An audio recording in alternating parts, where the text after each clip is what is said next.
Hello guys, देखिए guys, ये हम सब खाना खा रहे हैं गाइस। अभी खाना खाने के लिए बैठे हैं।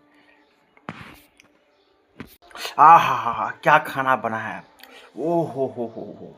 देखिए गाइस, क्या चावल है गाइस, और ये साग है गाइस। दल सग्गा बोलता है उसको, दाल देके पालक साग में बनाया है गाइस। ओ हो।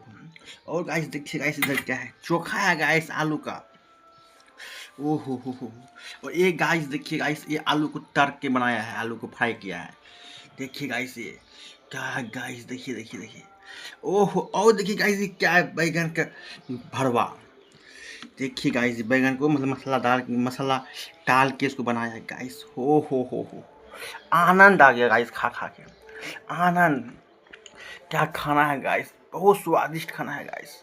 बहुत गरीब आदमी है गाइस, बहुत स्वादिष्ट खाना है गाइस। फॉलो करें, सब्सक्राइब करें, शेयर करें, लाइक करें, कमेंट करें। Bye guys.